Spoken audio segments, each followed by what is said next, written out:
Over now to Brenda Wanga in Sabatia, Vihiga County. Brenda, good afternoon. What's the latest from where you are?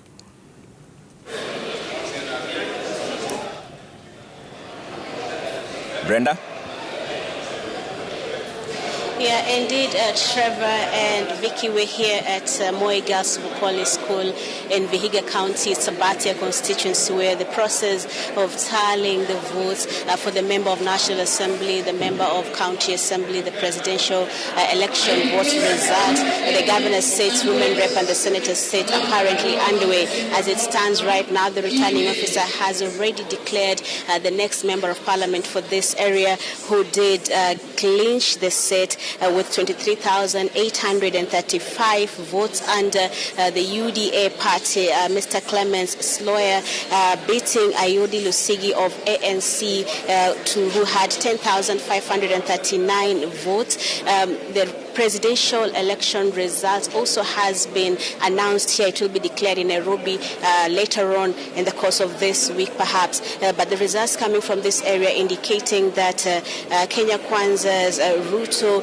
did get the upper hand here, garnering 22,087 votes. Raila Odinga of Azimio la Umoja coming in second with 19,743 votes, while David Mwaure garnered 126 and George Wajakoya getting 331 votes out of a total of 42,399 votes that were cast in that presidential race, representing 59.8% of the total vote turnout. Now, this larger Vihiga County has a total number of registered voters of 264,684 spread across 5 constituencies. Some of these constituencies are in the process of also doing exactly the same thing that is happening here, that is tallying the votes at the constituency level to have the voters in the various constituencies just know who is going to be their representative in the National Assembly, the next National Assembly. Some of the results already coming from this constituency indicating a good performance by the ANC party. If you look at Hamisi constituency in the MP's race that attracted 12 candidates, the incumbent Charles Gemose running under the ANC party, retaining his seat, garnering 22,621. His closest competitor, Castro Lubanga of ODM, managing 8,241 votes. And Vihiga constituency also, 5 candidates did turn up for the MP's election. The seat going to Ernest Ogesi of ANC, who garnered 13,890 votes, followed by Ken Omusebi of ODM with 10,551 votes, and former MP Yusuf Chanzu, who was also trying to make a comeback, garnering 4,723 votes, vying under the UDA ticket. In Emuhaya constituency, also the results there have been declared for the MP seat.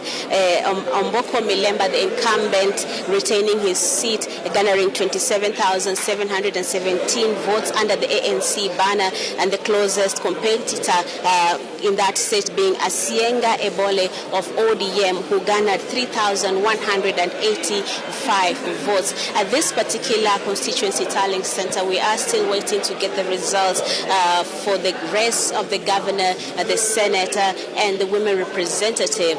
It appeared that the people here were quite a bit anxious to know who would be their ward representatives. So the returning officer says they had to tally and announce and declare the MP and the MCAs before moving to the governor, senate, and women representative seat. So that is how the situation is looking like here. It is also perhaps important to mention that the Sabatia constituency is home to one of the Kenya Kwanza principals and the ANC party leader, Musalia Mudavadi. Perhaps the influence he has been able to have in the area, making sure that his party clinches a majority of the member of parliament seats, and also making sure that his presidential candidate, at least gets the majority of the votes for the presidential race, at least in this Sabatia constituency. So we will be keeping it here to find out how the races at the county level, the governor's seat, the women representative and the senator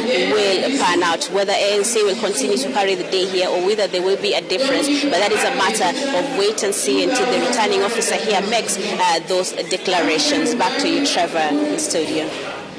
Thanks, Brenda. Brenda Wanga there speaking to us from Sabatia.